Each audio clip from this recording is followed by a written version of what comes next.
Good morning, buenos dias. Welcome to our Cafecito Wednesday with the GRHCC.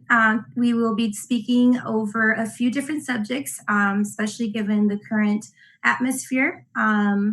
We have really great panelists today. My name is Carmen Linus. I'm the current chair of the GRHCC.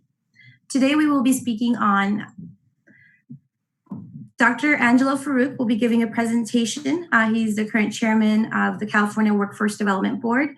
Our member spotlight, Tammy Martin-Riles. We will be having our COVID-19 legal updates, and then we will also be talking about our chamber and partner updates. So to begin this webinar, it is my pleasure and my honor to introduce Dr. Angelo Farouk, who serves as the chairman of the California Workforce Development Board and has been an appointee of the governor on the board since 2013. As the chairman, he leads the largest workforce development system in the country under the vision of the governor and secretary of labor. Welcome, Dr. Farouk, and thank you for being with us. Thank you, Carmen, and thank you, Joe, and thank you, the Hispanic Chamber, for inviting me. It's a pleasure to participate. I want to begin by just acknowledging, obviously the devastation of everything that we're witnessing, whether it's the issues of the police brutality or the criminal justice system, all those things. I just want to just begin by just saying, that our not only our thoughts and prayers go out to everybody that's being affected by this, but that we really want to ensure that there's systemic change with real reforms and policies that can have a meaningful impact beyond this current situation. So I also want to just share, for those of you that aren't familiar with me, that even though I am appointed by the governor in this capacity statewide, I'm born and raised and locally based in the Inland Empire, Riverside specifically. And so I'm a local conduit as a voice to the administration. And so through all of your guys' engagement with the Hispanic Chamber, you just know that you have a direct outlet and friend and communication to the governor and administration at any time. And so I encourage you to stay engaged with the Riverside Hispanic Chamber. I know that unemployment is the main thing that I was asked to speak about. I will be making one kind of heads up. It's not public information yet, but I'm going to give, by virtue of just this convening, all of you kind of a sneak peek on a new announcement that'll be coming, and it also has a connection to the Hispanic Chamber. I haven't even shared this with Joe or Carmen or anyone, so just giving you guys a heads up on that. So to start with, we're anticipating the unemployment numbers are going to be coming out Friday nationally. We anticipate that it could be as high as 20% across the country. So even though the economy's been opening up in different phases throughout the country, unemployment continues to still increase. And so this is a very somber time for us to be reflecting on the nature of our workforce. We've obviously had a tremendous amount of demand on our system. Our EDD, Employment Development Department, and workforce system have been accustomed to handling and staffing about a couple thousand claims at any given time in the past. We've now been facing surges of hundreds of thousands at once. So you can imagine the adjustments that need to be taken. We've expanded our call centers for EDD to 12 hours a day, 7 days a week. And even amongst that, I know people are still frustrated that they're been having trouble getting through. So the governor, even beyond that, has in the process of hiring 1,800 more employees to continually expand the capacity to process claims in a timely manner and get information out to people that need it. And it's not a matter of just the staffing up and the expanded call centers, but people also need to keep in mind that we've expanded the eligibility for people that could even file for unemployment to begin with. And so not only if you've lost your job and you've been paying into the unemployment insurance, are you able to qualify for unemployment, but for those people who are in the gig economy, people who are independent workers, people who are self-employed, which many people I'm sure in the Hispanic Chamber are self-employed, they can also file for unemployment in our new system. And so that's already functioning. You can already do that. You file your claim normally that you do on the Employment Development Department, EDD website, state of California. And there's just new questions that people that identify as gig workers, independent contractors, self-employed can be navigated to get their claims. The other thing that's an update also, this all really happened within the last week, is that for the people that had exhausted their unemployment benefits before the COVID-19 crisis started, so they've been unemployed for a long time, we've now expanded for them to be included in unemployment benefits, and those claims are now being processed, so they can have additional weeks and continue getting these new benefits as well. So that's kind of an overview on the unemployment side. The other thing I just want to emphasize on the economic development perspective, a couple of things. One is we have America Job Centers, our state workforce board, through our local agencies, have over 200 America Job Centers throughout the state of California. And these are places that in Riverside, for example, the one is on Spruce in Iowa. But these are areas that people can go, workers that are dislocated, get training opportunities, job placement, but also for employers, for business owners to find skilled workforce that match their needs. And also that we have subsidized on-the-job training funds. So there's resources for both for businesses and as well as workers. Prior to this month, due to COVID-19, it was basically on appointment only, and people were virtually providing services. I can say that starting this month, throughout the state, we are starting to phase job centers in to have more physical capacity. We're doing it thoughtfully so that people's health and safety is taken into highest consideration. But that's another shift happening also. The California Workforce Development Board works hand in hand as a complement to the Governor's Office of Business and Economic Development, referred to as GoBiz. And so one of our efforts right now, as workforce and economic development go hand in hand, one of our efforts right now is regarding the PPE manufacturing. We really want to encourage businesses and manufacturers to do local production of PPE. So one, many manufacturers have been hit hard during this crisis, and so this is a way for them to be repurposed and continually, keep people employed and keep operating. But the other thing too is strategically it provides communities local supply of PPE. As I'm sure you guys have heard, there's a lot of reliance on China and other places to get access to these essential supplies. And so the more that we can produce, not only in the United States, but California specifically, the better we are. And I can say that from the Inland Empire perspective, the Riverside County in particular has been really at the forefront throughout, even with respect to the rest of the state, in coordinating with the governor's office on helping local manufacturers do local PPE supply manufacturing. So this brings me to a couple updates and one announcement. So very soon, I'm hoping by next Friday at the latest, our California Workforce Development Board will be announcing funding regarding apprenticeship training. This will be statewide, but I want to specifically focus on the Inland Empire since that's the audience here. So this effort is through SB1. You might remember it as the gas tax.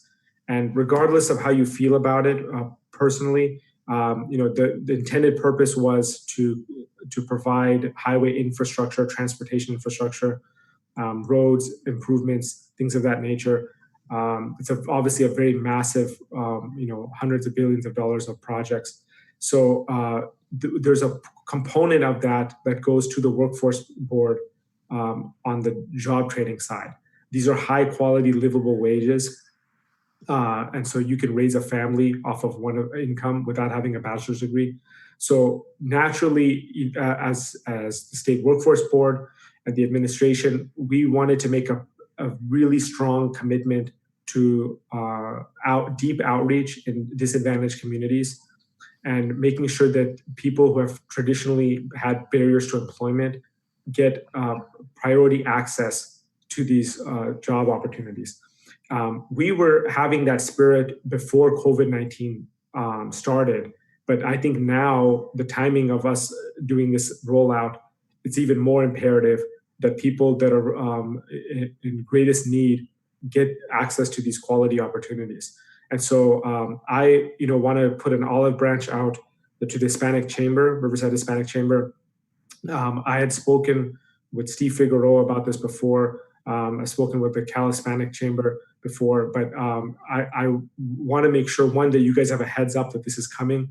And I've spoken with the building trades who will be the Inland Empire grant recipient to administer these apprenticeship programs, that they make sure that they do outreach through the Hispanic Chamber so that their members and their networks can have access to this opportunity as quickly as possible. So stay tuned for that. I'm again giving you a heads up before it happens, but you're already, we already have you in mind, and we value your leadership in the community. Lastly, and I don't know if I'm going over time, but the last thing I just want to say, and this I'll be really brief about, is that the governor has green-lighted us to have special sorry, I just saw this note. The governor has greenlighted this California Workforce Development Board, myself, to provide discretionary workforce investments specifically to the Inland Empire. Again, this is not a program that we would be, putting out throughout the whole state. It's a non-competitive effort. More details will be coming, but we're looking at putting out a non-competitive proposal around June 15th. For our workforce development departments in both counties, Riverside, San Bernardino, for our labor unions, Teamsters, Central Labor Council, employers like Stater Brothers on advanced transportation technologies, putting together Inland Empire Regional Training Center, at least one for now, but we're actually looking to having funding potentially up to 3 in different phases. But again, that process we're looking at within the next 2 weeks, potentially putting that out as well. So the bottom line I just want to emphasize to everybody is not only is the administration responding broadly to the issues that we're facing that are unprecedented, but this region in particular, which I hate to say as someone, again, who's lived here, almost my whole life, born and raised, that our region has often been overlooked in prior administrations. This Governor Gavin Newsom is really focused on making sure the Inland Empire gets as much support as it needs. So that's my update. I'm happy to answer any questions, but again, stay tuned for more details. Dr. Farouk, thank you so much. We really appreciate your leadership and your inclusion of the Latino community and of the Inland Empire and the representation that you provide for us. I know that you talked about a lot of different programs. If our members or our community is interested in any of those programs, what's the best website, or where is it best to go to keep updated on this? So with respect to when you say the programs, you're referring to those grant announcements that I was mentioning about the apprenticeship? That's what. Yes. So we will be putting that out and to you as the Hispanic Chamber. The Hispanic Chamber itself can be the resource. We'll be putting that information out, and I encourage other because this isn't public. It's not out there yet. I spoke with the NAACP last night about this. Whatever other stakeholders that we need to engage, please encourage them to reach out to me. Even though, again, my role is statewide, I'm personally getting very involved in the Inland Empire aspect just out of a personal concern and making sure that our community doesn't miss out on this opportunity. Perfect. Thank you so much, Dr. Farouk. And at this time, it doesn't look like we have any other questions, but if we do, you guys, the viewers are more than welcome to email it to us and we will forward them to Dr. Farouk. So we really appreciate your time, Dr. Farouk. Thank you so much, Carmen. And with that, we will be moving on to our next panelist. And it is my pleasure to introduce Ms. Tammy Martin-Riles, who is not only the president of the Black Chamber of Commerce in the Inland Empire, but she's also part of Get Raw with Tammy. And I will also be introducing Elisa Cortez, who is our co-treasurer, and will be moderating and speaking to Tammy about Get Raw with Tammy. So welcome, ladies. Hi, good to be here, as always. Hello. I have my little prepared intro for Tammy as well. Tammy Martin-Riles is the founder of Get Raw with Tammy. It's a lifestyle and a movement which calls for better living through better diet. Tammy has been researching the benefits of a vegan and raw diet, what it can provide you both inside and out, and she challenges you to change your perception of our everyday common foods and reap the benefits of a cleaner, more natural lifestyle. How'd I do? I think that's beautiful. Yes, it is. Yes, that's exactly what Get Raw with Tammy is. And it was just born just out of the generosity of me sharing information. So I don't know where you ladies would like me to begin, but if you had questions, I'll jump in. But if it's up to you. Yeah. Why don't you go ahead and let us know like what kind of got you on this journey. Through research, I was seeing that, it was just a lot of you kind of taking the mantle of doing personal research for yourself and then being like, wow, like through all of this research, this food and this lifestyle can help everyone kind of blossom and feel better and not, have to go through so much strain and disease and things through eating better alone. Yes, that's exactly what it is. Well, just to give you a little background, I have always been into health. I grew up on a farm, and from the age of probably 5 or 6, I knew something was wrong when I had pets, and then I had animals that were killed. And then when people could not define between what is a pet and what is an animal that we eat, there became a problem. So as I got older, this never went away. And, being raised and feeling guilty that, oh, you're supposed to eat this, you need that protein, girl. You felt like, well, I must be the Lone Ranger until, my love for even being raised on the farm was, pushed me into biology, where I majored. And so went to school for that. And it was there that I noticed most of my professors were vegetarians, or they just did not eat any animals. And I was like, but this is interesting. And so it just prompted me throughout my whole life to just, eventually, one by one, just start pulling different products from my diet and then understand how it related to my health, which brings me to about 5 to 6 years ago when I looked and I looked at it all and I said, here's the big picture. Everything we put into our mouth, that's like a computer. Whatever you put in, there's an output. The direct link to our sickness or link to our health is exactly what we put into our mouth. And then I took a survey, basically, not of people, just general thoughts like, what is it? We search the inventory when we want to buy a house, when we go into business. We will research up and down. We will, just make sure we go through things with a fine-tooth comb. But when it comes to our health, I notice nobody reads the labels. We trust that, oh, this is what you said it was. And so I believe it. And I said, wow. And then more research showed me that the reason we do that is called addiction.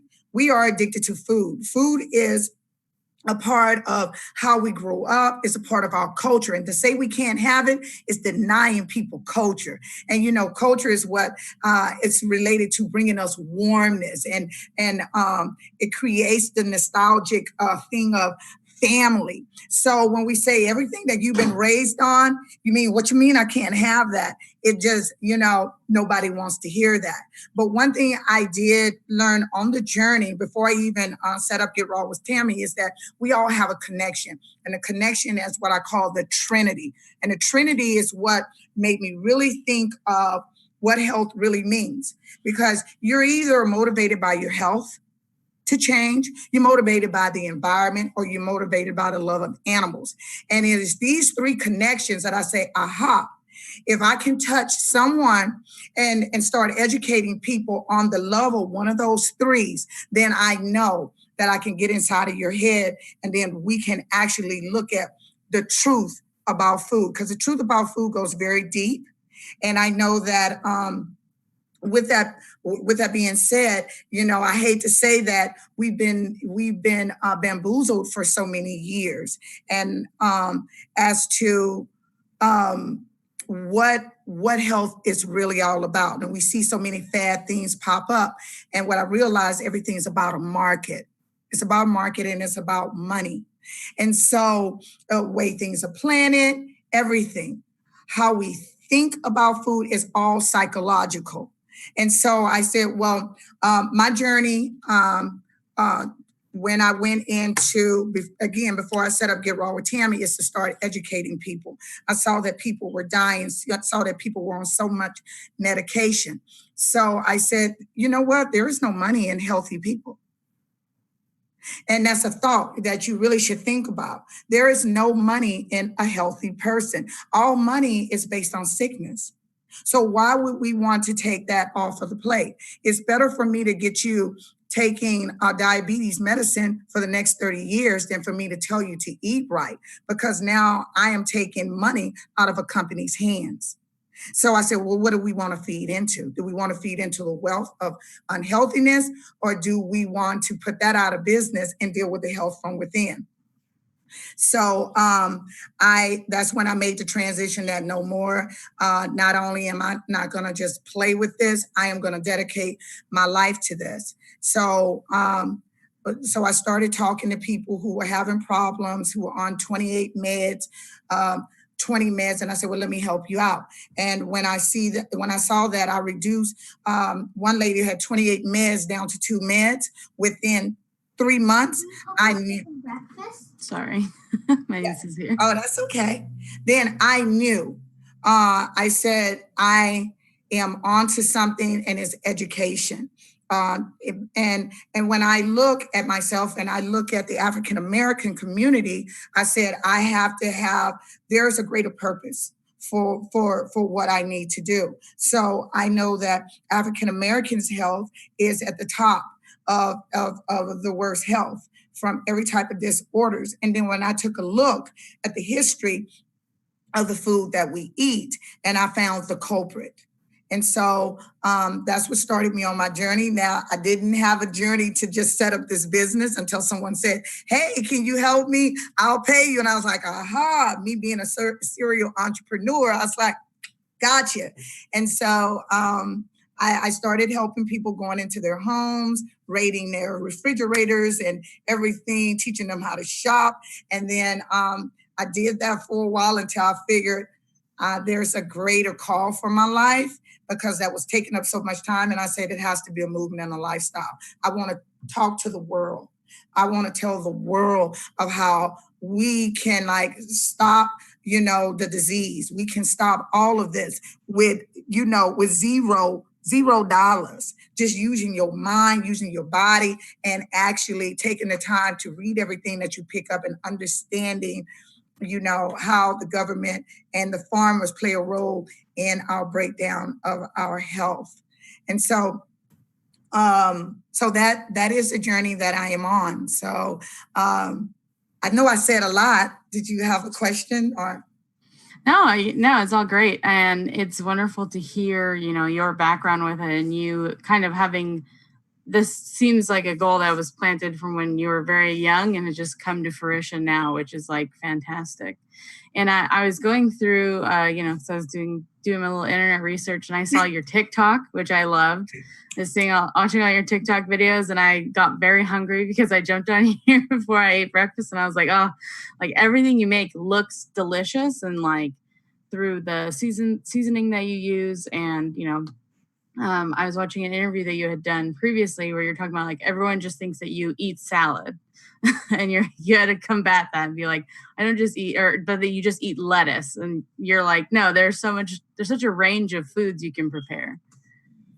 Exactly. And everybody says, oh, can you send me a recipe? And let me tell you that I used to help people with recipes, and I said, no, stop. That's stop. We don't need any recipes. What we need to do is think, because recipes, what I notice, makes people tired. It makes people feel like they're on a job, and your life should not feel like your life, and being healthy should not feel like a job. And I said, wait, let's stop. We have to think. What did you eat yesterday? And when a person said, I had lasagna, well, you're going to have lasagna, and you're just going to make it vegan. What you do is substitute two things. We'll substitute. Maybe it's not the healthiest vegan, plant-based, but I'm going to get you towards whole, complete food that is found in the wild. And what I mean by that is our bodies are designed to be alkaline. And this is the movement that I'm talking about. Alkaline, that means you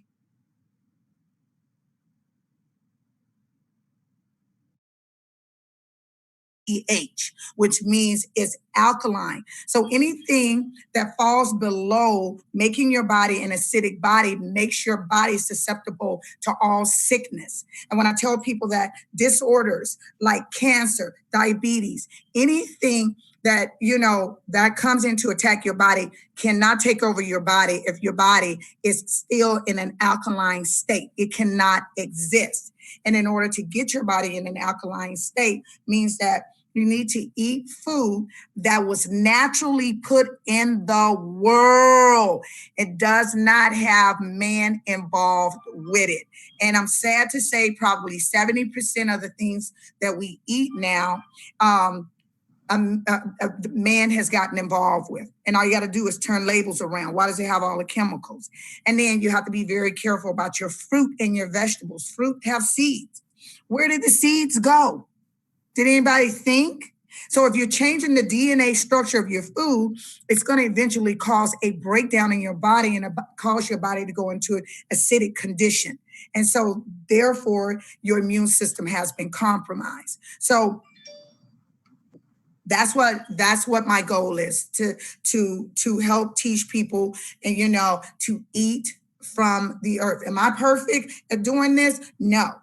I am continuously a work in progress. And so I might go out with friends and say, okay, well, I'll go ahead and eat with you guys. It is vegan. Just because it's vegan doesn't mean that it's healthy. But meaning that, out of those 30 days, I guarantee 25 to 26 are going to be the days that I need. And that's my whole thing. It's just helping people to, make their days count. And so that is my goal, is to, just make everyone healthy, make everyone aware. It's your choice. I'm still going to love you regardless. But if I can cut down on a loved one dying from something that is totally preventive, and it's just from our mindset and what we choose to do, and then that is my goal. And we if the viewers or if anybody had questions for you, yes. We have your social media, but what's the best way to get in contact with you if we wanted to ask you more on one-on-one questions? They can call me on my phone. My number's out there, 714-292-0205. You can message me on Facebook, Twitter, everywhere. LinkedIn, you can message me anywhere, and I will definitely get back with you. So I'm very approachable, and I'm very accessible. Now I might be busy, and I'll tell you I'm busy, but I'm gonna get back with you. But I'm definitely here for everyone who needs help. We appreciate that, Tammy. Thank you so much. And is there anything for the Inland Empire Black Chamber of Commerce that's coming up that you would like to tell our viewers? Well, right now we have been, thank God for the webinars that we do on Friday. We have been participating, and I'm definitely following up with members for our collab that we have going on. I don't like to do a lot of duplication, so that is that. But yes, we are planning a virtual mixer within the next couple of weeks to go in and just pretty much help our members with what we've already been helping them out on and the information that we are learning, and just to put out the word that businesses need to be involved in chambers. I don't know what is the thing with, I don't need this, I'm doing good. It is not about that. It is about building relationship. It is about strength in numbers. It is about helping others. So even if you don't need help as a business, some other new business needs your help and they need your presence. So this is a community business effort, so people don't feel like they're on an island of their own. So when we have a breakdown of communication, Carmen, all of a sudden, somebody that didn't need our help 3 years ago, all of a sudden is looking for help. So, right. Yes. So, well, thank you so much, Tammy. We really appreciate you, and please stay on in case anybody has questions. But like she said, if you have any questions directly, you can call her, or you can go to our website and email her. Thank you so much, Tammy, and thank you, Elisa, for moderating. Moving on to our next panelist, we have COVID-19 local legal updates, and it's going to be presented by attorney Brian Owen-Sagon. He is going to be telling us a little bit about what's going on legally, not just in the Inland Empire, but in California in general. So welcome, Brian. Good morning. Buenos dias to everybody. Happy Cafecito Wednesday. Some few things coming up. I flipped the next slide. Our legal points that we're going to discuss today. Our firm supports the Black Rights Movement. We were at the protest on Monday here in Riverside, but there are some issues I've heard coming up as far as business owners are concerned. I've heard business owners saying that they're going to defend their businesses, that they're going to shoot anybody that comes in if somebody comes in. No, California law has laws concerning the defense of property, and that includes real estate and private property, so personal property. You cannot use any more force than is reasonably necessary to prevent and to protect your property. Understand that, and the standard is a reasonableness standard, so it looks at under the circumstances of what is going on, were you justified in using the extent of the force that you used? And then that will be either your protection or it will be what lands you in jail for murder or some other charge. So please be very cautious about that. If you're going to take a stand to defend your business, I saw some business owners on the news with guns and shotguns, and just be very, very careful, because you don't want to be facing criminal proceedings in the event something goes wrong as well.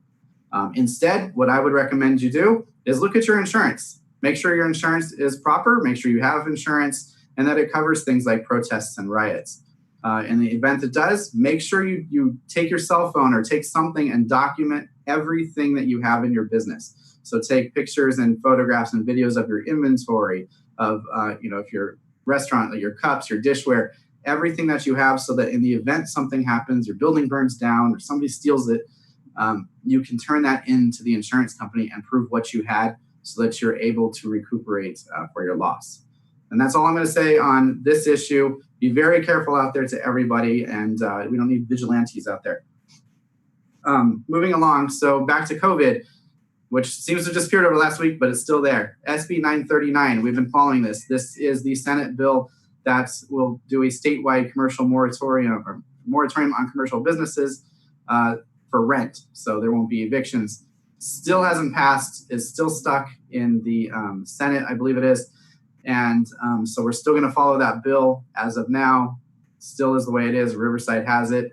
Other areas don't have it unless the locality has provided for it. New thing that came out this last week, outdoor dining for restaurants. So if you have a restaurant, you are able to more or less encroach onto some public areas as well as private areas. You do have to get a permit for that. This was issued as more or less an executive order from Al Zelinka, the city manager of the city of Riverside, but was adopted last night, yesterday afternoon at the council meeting. So this is now in effect, where you can extend your business out if you're a restaurant so that you can seat people in public areas and expand your capacity. With that being said, you still can't exceed 50% of your capacity within your building. This is designed to last for the greater of 90 days or until the restrictions on the number of people who can visit your restaurant expire. There's also an extension for an additional 90-day period in the event that's necessary. There is a whole slew of requirements that include barriers and making sure everything is ADA compliant, the Americans with Disability Act, making sure you're not blocking public ways. You can check out all of that as presented through the city's website. You also have to have a permit to do this. There is no fee for the permit. It has been waived, but you do have to fill out the permit application and have that approved in order to do that. So if you're a restaurant owner, seriously consider this in the event that you have the room. Also, the City of Riverside, it's not on my packet, but the City of Riverside has a micro enterprise business grant that will give up to $7,500. It is a grant, so you do not have to pay it back. And this is to be used in the event that you're recovering from coronavirus. So you do have some eligibility requirements. You have to have less than 5 employees. You have to have a valid business license from the City of Riverside issued before January 21st of 2020. And you have to have insurance up to date, and you have to have federal tax ID numbers. So in the event that you qualify for that, definitely take a look into that. It is a grant. It is first come, first serve. So the sooner you can file for that, the better. Their packet is available online. You just search Micro Enterprise Business Grant Program. Further, the County of Riverside, for all of those not covered by the City of Riverside, has also issued a loan. So this loan is actually pretty awesome. It is a up to $15,000, 0% interest, a 1-year term on the loan with a 3-month initial deferral. So you won't have to pay for the first 3 months, but you will have to pay it back after that at 0% interest. And the better part, it's forgivable if you remain in business for 3 months and you retain your existing employees. So definitely look into that. The requirements for that, it's a little bit more stringent. You have to be a for-profit business, so no nonprofit businesses can apply for this. You have to have less than 5 employees, and they've covered the loophole, and that also includes independent contractors or any other name you may call somebody working at your establishment. And you have to be operating as of January 31st, 2020. The owner has to meet the 80% median requirement based on household size. So that's for your income. Generally, for most people, it's going to be around $40,000 to $50,000 a year. There is a guide that's issued so you can check and see if you qualify. And you have to prove a profit loss of 25% or more arising out of COVID. And they will require you to prove it. Certain businesses are ineligible. So new businesses, obviously any business after January 31st, 2020 is ineligible. Residential real estate projects are ineligible. Casinos are ineligible. Adult entertainment, anything related in any way to cannabis is ineligible. And gun shops are ineligible for this loan. They will be checking your credit, but there is no minimum credit score. So in the event that you have a poor credit score rising out of COVID, you still can get approved for this loan. Now, here's the kicker. You can only apply for this loan if you are a member of the following areas. So either an unincorporated Riverside or Banning, Beaumont, Blythe, Canyon Lake, Coachella, Desert Hot Springs, Eastvale, Indian Wells, La Quinta, Lake Elsinore, Murrieta, Norco, San Jacinto, or Wildomar. So those are the areas your business has to be in order for you to qualify for this loan. So moving along from that loan, short-term vacation rentals have resumed in Riverside County. That doesn't mean hotels. That means your Airbnbs and things of that nature are now allowed to be rented back out again.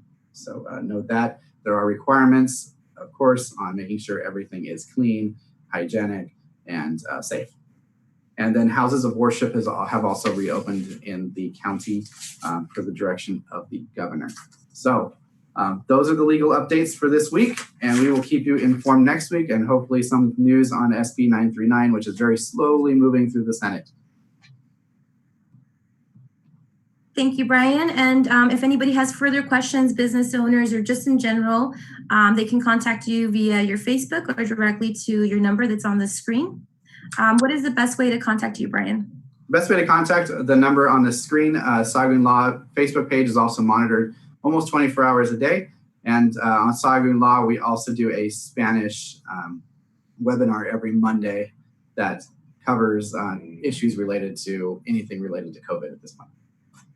Perfect. Thank you so much, Brian. And we look forward to your weekly updates. Thank you. Appreciate you. So our next panelist is going to be our Executive Director for the Chamber, Joe Ramos. He's going to be providing you some of the updates for our Chamber and some of our partner updates. So welcome, Joe. Thank you, Carmen, and good morning, everybody. Really quick, thank you to Dr. Baruch and to Tammy for being our guest today. That gave some great information. So I'm glad they were able to join us. If I could get the next slide, please. A couple of quick updates from the Chambers and from the GRHCC. We're excited that our signature events are going to be returning. With things opening up again, we're going to have the opportunity to be hosting live events once more. The first of which is going to be our scholarship golf tournament. We hold it every single year. We do it to provide scholarships to local students who are going to community college, local college level, any college, just to pursue higher education. We're looking at the first to second week of August. There's going to be more details coming up on that very soon. It's going to be on our social channels. It's going to be on our next edition of Cafecito Wednesday. We'll have more updates on that. One other quick thing too, from our partners, the Spanish Heritage Foundation. Some of you, I'm sure, are familiar with the Riverside Tamale Festival. They do have a date announced for that. It's going to be September 19th of this year. And next week, our member spotlight is going to be Nancy Melendez, who is a key figure of Spanish heritage. And with the Tamale Festival, she's going to be giving us more updates on information for sponsorships, for participation, and some outreach to there. If I could also get the next slide, please. And one other thing I wanted to let you guys know about the Chamber as a whole is we're really trying to increase our social media presence. Kind of to lend what Brian was saying, a lot of that grad information, a lot of those applications are available on our Facebook page. We're constantly monitoring and updating it, I would say anywhere from 5, 6, 7 times a day to make sure that you guys are getting the most current, up-to-date information from the city, from the county, and then also here, through our other chambers and our partners. To touch on one thing that Tammy was saying, now's the time about building relationships. It's not about the Hispanic chamber, the Asian chamber, or the Black chamber. It's just coming together as a community, whether it be COVID, whether it be the current protests and the climate going on with that. But we encourage you to reach out, if not to us, to like I said, the Black chamber, the Asian chamber, any chamber, any organization to where you can feel like you can go there for support and to help you, not only from a business standpoint, from a community standpoint. And then one other update too that I'm going to be putting in the chat box, I'm going to be putting in a link for Riverside County. They released an amazing resource page for reopening and also just for reopening of the county and also for small business. It's going to be at rivcocccsd.org. So I'll go ahead and put that in the chat. And there you can find links to state, local level information, as well as any information on grants, loans, applications. Basically, if it's out there, it's going to be on this website. So I encourage you all to go head over there and check that out. Thank you so much, Joe. And just to let our viewers know that if you aren't a member, we are carrying a 60-day free trial program. So feel free to take advantage of that. And to finalize this, we want to remind everybody that we do these webinars every Wednesday at 10 in the morning. We will be having Nancy from Spanish Heritage, and our main panelist is going to be the police chief from Riverside. We're excited to have him next week. With that said, we know that there have been, and there will continue to be protests here in the Inland Empire in the Riverside area. We want the community to know that our chamber, we're here with you. There is systematic racism in our country, there's no doubt, and we have a right to protest. We have a right to peacefully protest, to hear our voices so that there is social reform. I want to remind everybody to stay safe. Like the police chief said yesterday, the protest that took place on Monday, 95% of the people there were about the message, about making sure that there is no more killings, such as the death of George Floyd. And 5% of those people were the ones that were looting, the ones that were destroying property. That's not who we are as a community. That's not who we represent. So make sure when you go to these protests, make sure that you're staying safe, that you're staying within the curfew if there is any curfew. Stay away from anybody that seems to be going violent. We've seen a lot of innocent protesters that unfortunately have either been beat up or hit as a result of the negative looters and people that just take advantage of the situation. But here at the Chamber, we are very proud of our community. We are proud that you are having your voice heard. And as if there's anything that we can do, please let us know. Does anybody else on the board have anything to say to finalize our webinar? Okay. Real quick, yeah, I just wanted to, really drive what Carmen is saying home. There is a time when we need to stand together and really create action as a community. And we might not all like the way other people are doing it, but if you believe in the message, do what you can to further that agenda. Do what you can to provide comfort or change, because even if we're not all doing the same thing, if we all move in the same direction, there will be change. Thank you so much, Elisa. That is true, because not everybody is protesting. COVID is still going on. So if you do go protest, make sure you're wearing your mask.